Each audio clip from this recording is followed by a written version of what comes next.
तो आज की हमारी मूवी है रेड 2 और इस कहानी की शुरुआत वहीं से होती है जहां से रेड 1 खत्म हुई थी, जहां पर हमने देखा था कि रामा अपनी 20 लोगों की टीम के साथ एक मिशन पर गया था और अब वो इस मिशन से वापस आ रहा होता है। लेकिन अब इस मिशन से 20 में से सिर्फ 3 ही लोग वापस लौटते हैं, जिसमें एक रामा होता है और एक वो गद्दार लेफ्टिनेंट और एक और सोल्जर। और यहाँ पर जब एंडी उन्हें बचाकर उस बिल्डिंग से निकाल देता है, तब यहाँ पर रामा लेफ्टिनेंट और उस सोल्जर के साथ अपने डिपार्टमेंट में पहुंचता है और इस मिशन के बारे में पूरी जानकारी देता है। और वो बताता है लेफ्टिनेंट एक करप्ट आदमी है जिसने उन्हें धोखा दिया है। और तभी ये बात सुनकर रामा का सीनियर लेफ्टिनेंट को गोली मार देता है, जिसे देखकर रामा काफी डर जाता है। तब यहाँ पर उसका सीनियर उससे कहता है कि तुम फिक्र मत करो, ये सब मैंने इसलिए किया है क्योंकि अगर हम इन्हें कानूनी कार्रवाई से सजा देने जाएंगे तो हम इन्हें कभी भी नहीं रोक सकते। और इसके बाद वो यहाँ पर रामा से कहता है कि इस मिशन में लगभग सारे लोग मारे जा चुके हैं और अब बस तुम दोनों ही लोग बचे हो, और इसका ये मतलब है कि तुम पूरी दुनिया के सामने लगभग मर चुके हो। और यहाँ पर वो उसे उसका अगला मिशन बताता है, जिसमें उसे शहर के 2 सबसे बड़े क्रिमिनल सिंडिकेट का पता लगाना है और उनके ऊपर जासूसी करनी है। और यहाँ पर वो रामा से इस मिशन में ज्वाइन होने को कहता है, लेकिन रामा इस मिशन के लिए मना कर देता है। और अब इसके दूसरी तरफ हम देखते हैं कि जब एंडी अपने भाई रामा को उस बिल्डिंग से बाहर निकाल देता है, उसके बाद वहाँ पर एक बेजो नाम का माफिया आता है, जिसे कि एंडी के बारे में पता चल गया होता है कि एंडी एक गद्दार है और उसने उन्हें धोखा दिया है। जिसके बाद बेजो एंडी को एक सुनसान जगह पर लाकर उसे मारने वाला होता है। और यहाँ पर एंडी उसे मारने के लिए मना करता है, लेकिन यहाँ पर बेजो उसे काफी बेरहमी से मार देता है। अब इसके बाद जब ये खबर रामा को पता चलती है कि उसका भाई मारा गया और उसे किसी गैंगस्टर माफिया ने मारा है, तो वो इस बारे में अपने सीनियर से पूछता है। तब यहाँ पर उसका सीनियर उसे बताता है कि उसे एक बेजो नाम के गैंगस्टर ने मारा है। और यहाँ पर रामा का सीनियर उसे समझाता है कि तुम्हारे पीछे तुम्हारे भाई से भी खतरनाक लोग लगे हुए हैं और तुम्हें इसमें मेरा साथ देना होगा। और इस दौरान रामा का सीनियर उसे समझाता है और फिर वो यहाँ पर रामा को बागुन और गोटो नाम के 2 आदमियों की फोटो दिखाता है और वो बताता है कि ये दोनों मिलकर पूरे जापान पर राज कर रहे हैं। और अब किसी तरीके से अगर तुम इन दोनों में से किसी भी एक आदमी की टीम में शामिल हो जाओ तो हमें उस करप्ट पुलिस ऑफिसर का पता चल सकता है कि आखिर कौन उनका साथ दे रहा है। इसलिए रामा का सीनियर रामा से जेल जाने के लिए कहता है। और यहाँ पर हम देखते हैं कि रामा अब एक पॉलिटिशियन के बेटे को मारकर एक जेल में जाता है, क्योंकि उस जेल में उसे एक यूको नाम के आदमी को अपना दोस्त बनाना था, जो कि एक बड़े गैंगस्टर का बेटा है। लेकिन यहाँ पर रामा को ये अंदाजा भी नहीं था कि उसे उस जेल में 3 सालों तक एक कैदी की तरह रहना होगा। और यहाँ पर हम देखते हैं कि जब वो जेल में आता है तो जेल के कैदी उसके ऊपर आए दिन जेल में हमला करते हैं, लेकिन यहाँ पर रामा भी उनसे डटकर मुकाबला करता है। और चाहे उसके सामने एक आदमी हो या 10, वो किसी को भी नहीं छोड़ता। वो उन्हें काफी बुरी तरीके से मारा करता। अब धीरे धीरे यूको भी उसे नोटिस करने लगा था और यहाँ पर वो एक दिन खाना खाते समय रामा को उसकी गैंग में शामिल होने का मौका देता है। और रामा भी वैसे तो यही चाहता था, लेकिन वो उस समय जानबूझकर उसके ऑफर को ठुकरा देता है। जिसके बाद हम देखते हैं कि एक दिन बाहर बहुत तेज बारिश हो रही होती है और रामा देखता है कि जेल के सभी कैदी आपस में हथियार बांट रहे होते हैं, क्योंकि वो सभी यूको को मारना चाहते थे। तब यहाँ पर रामा अपने हाथ में हथियार लेकर उन्हें रोकने की कोशिश करता है, लेकिन वहाँ पर काफी ज्यादा खून खराबा और मारपीट होती है और जेल के सभी कैदी भी इस मौके का फायदा उठाकर अपने अपने दुश्मनों को मारने लगते हैं। अब ये देखकर जब पुलिस वाले उन्हें रोकने जाते हैं तो वो कैदी उन पुलिस वालों को भी मारने लगते हैं और उनमें से कुछ तो जेल से भागने की कोशिश भी कर रहे होते हैं, लेकिन पुलिस उन्हें दूर से ही शूट कर देती है। और यहाँ पर हम देखते हैं कि यूको के ऊपर कई सारे कैदी उसे मारने की कोशिश कर रहे होते हैं, लेकिन इससे पहले वो उसे मार पाते रामा उसकी जान बचा लेता है। और अब यहाँ पर हम देखते हैं कि पुलिस ने भी बिगड़ते हालातों को देखकर उन्हें रोक लिया था। और हम देखते हैं कि ऐसे ही करते करते जेल में 2 साल बीत जाते हैं और वो दिन आ जाता है जब रामा जेल से छूट जाएगा। और यहाँ पर हम देखते हैं कि जेल के बाहर यूको रामा को पिकअप करने आया होता है, क्योंकि वो कहीं ना कहीं उसका शुक्रगुजार होता है कि उसने उसकी जान जेल में बचाई थी। और अब यहाँ पर हम देखते हैं कि जेल में यूको की वजह से रामा के 2 साल जेल में काफी अच्छी तरीके से बीते। अब यहाँ पर यूको रामा को अपने डैड से मिलवाने जाता है, जो कि उस शहर का एक बहुत बड़ा माफिया था। और यहाँ पर हमें पता चलता है कि बागुन और गोटोई इस शहर के 2 सबसे बड़े क्रिमिनल माफिया थे, जो कि इस शहर के सभी काले धंधों को चलाते थे। लेकिन अभी अभी उन दोनों के बीच कोई तीसरा आ गया था, जो कि काफी तेजी से फेमस हो रहा था। अब यहाँ पर बागुन जब रामा से मिलता है तो वो रामा से अपने सारे कपड़े उतारने को कहता है, क्योंकि उसे किसी पर भी भरोसा नहीं था। अब एका नाम का आदमी उसकी तलाशी लेता है, लेकिन उसे उसकी चेकिंग में कुछ नहीं मिलता। और अब यहाँ पर रामा को रहने के लिए एक अपार्टमेंट दे दिया जाता है। और अब जब सभी वहाँ से चले जाते हैं तो रामा अपने मुंह से एक सिम निकालता है और अपने फोन में डालकर अपने सीनियर्स को कॉल करता है और उनसे कहता है कि अब से वो हर एक कदम अपने हिसाब से रखेगा, क्योंकि अगर वो उनकी बात सुनता तो वो तलाशी के दौरान ही पकड़ा जाता। अब जिसके बाद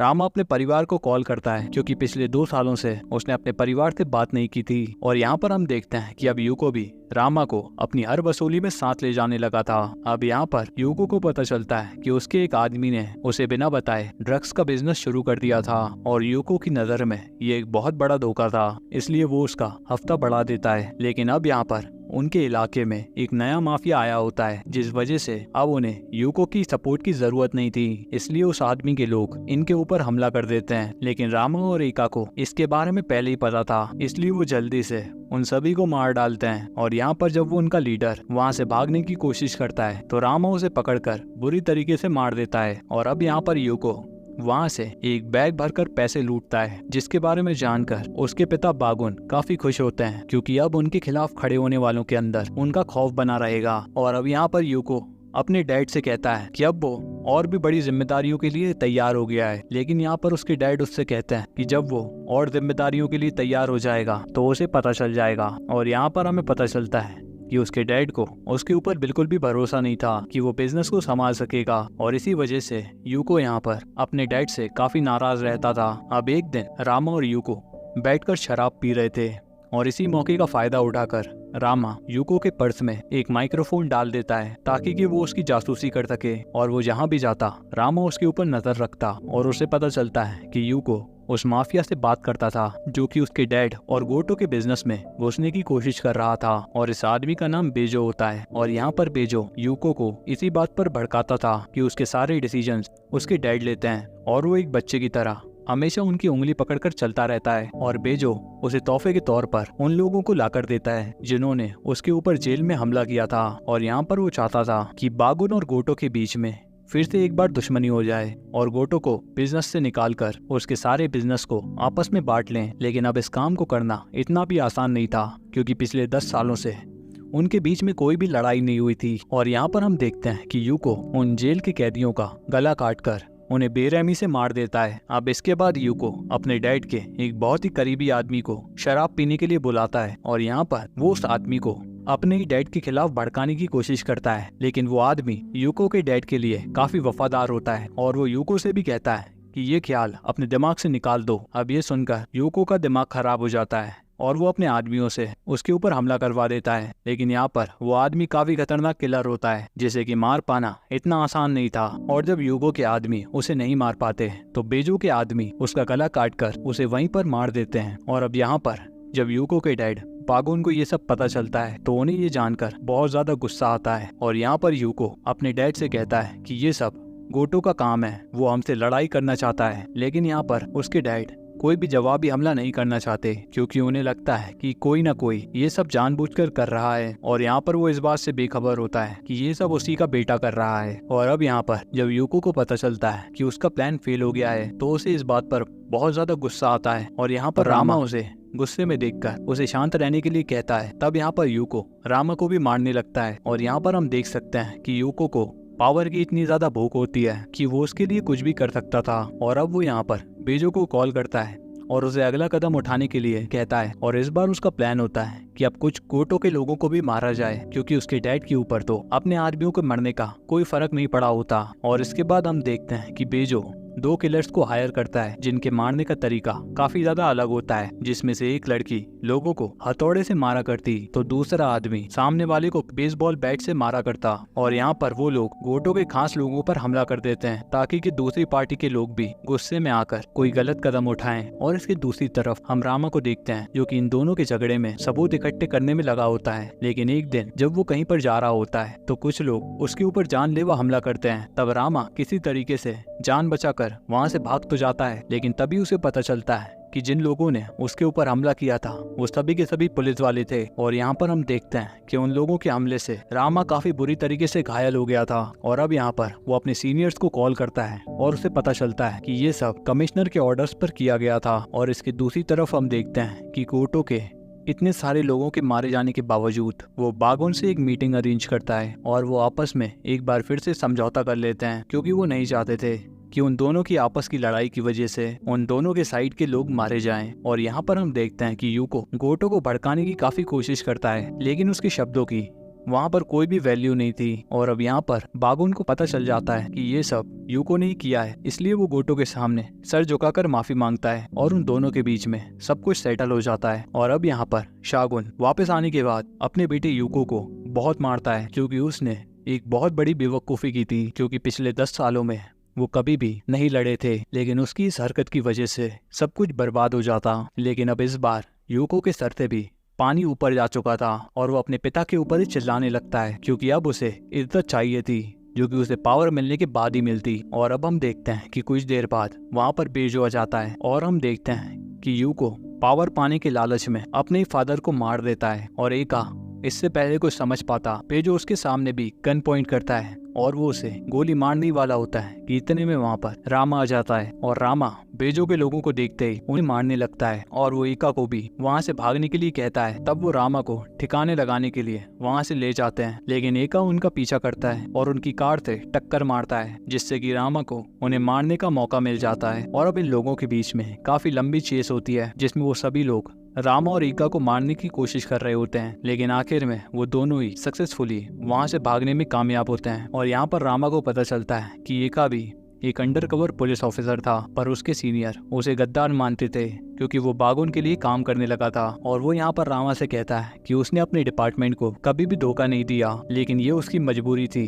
कि वो इस जंगल में आने के बाद यहाँ से कभी भी निकल नहीं पाया। और वो रामा से कहता है कि अगर तुम्हें यहाँ से निकलना है तो तुम्हें भी इन सभी लोगों को मारना होगा। और इतना कहकर एका वहाँ से चला जाता है। और अब इसके दूसरी तरफ हम देखते हैं कि गोटो को पता चल गया था यूको ने अपने पिता को मार दिया और अब वो बेजो के साथ मिलकर काम करेगा। अब इसका ये मतलब था कि गोटो का एम्पायर अब खतरे में है। और यहाँ पर उसे पता चलता है कि जो कमिश्नर पहले उनकी तरफ था उसने भी अब उनसे हाथ मिला लिया है। अब यहाँ पर गोटो उन्हें मारने के लिए अपने सभी काबिल लोगों को उन्हें मारने के लिए भेज देता है। और इधर हम देखते हैं कि रामा भी उस बिल्डिंग में घुस गया होता है जहाँ पर वो सभी मीटिंग कर रहे होते हैं। और यहाँ पर हम उस करप्ट कमिश्नर को देखते हैं, जिसके भाव और भी ज्यादा बढ़ गए होते हैं। और यहाँ पर वो उन लोगों से और भी ज्यादा पैसे मांगता है, जिसके बदले पुलिस उनके बिजनेस में इंटरफियर ना करे। अब यहाँ पर बेजो को एक आदमी आकर बताता है कि एक आदमी उन तक पहुँचने की कोशिश कर रहा है। तब यहाँ पर बेजो अपने आदमियों को भेजता है रामा को मारने के लिए। और यहाँ पर हम देखते हैं कि वो हथौड़े वाली लड़की और वो बेसबॉल वाला लड़का रामा को मारने के लिए उसके ऊपर हमला करते हैं, पर वो दोनों मिलकर भी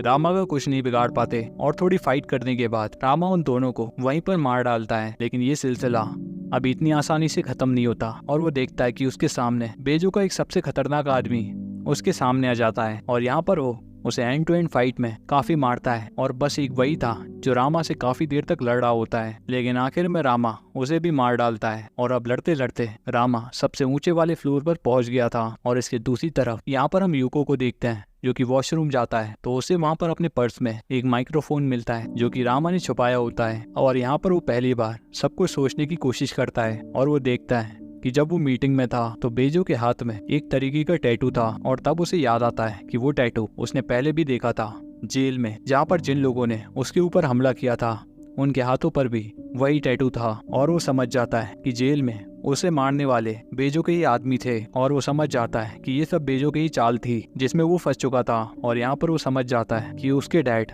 उसे ऐसे ही बेवकूफ नहीं समझते थे। और अब यहाँ पर बेजो को जब पता चलता है कि रामा वहाँ पर पहुंच चुका है, तो बेजो यूको को एक बंदूक देता है रामा को मारने के लिए, लेकिन यूको उससे कमिश्नर को ही शूट कर देता है। और इससे पहले कि बेजो को समझ पाता, यूको उसे भी मार देता है। और अब इस बार उसके पास कुछ भी नहीं बचा था, तो वो रामा के ऊपर भी गोली चला देता है। लेकिन रामा एक धारदार ब्लेड से उसके ऊपर हमला करता है, जिससे कि यूको वहीं पर मारा जाता है। और इसी के साथ ये पावर का खेल यहीं पर खत्म होता है। और यहाँ पर जब रामा उस बिल्डिंग से बाहर निकल रहा होता है तो उसे गोटो के आदमी दिखाई देते हैं, जो कि बेजो को मारने आए होते हैं। लेकिन जब उन्हें पता चलता है कि रामा ने उन सभी को मार दिया है, तो वो उसे उनके साथ काम करने का ऑफर देते हैं। पर रामा कहता है कि अब वो किसी के इशारों पर नहीं चलेगा। और इतना कहकर वो वहाँ से चला जाता है। और इसी के साथ ये मूवी यहीं पर खत्म हो जाती है। तो कैसी लगी ये कहानी कमेंट में जरूर बताना। मैं मिलता हूँ आपसे एक और नई कहानी के साथ, तब तक के लिए गुड बाय, सयोनारा।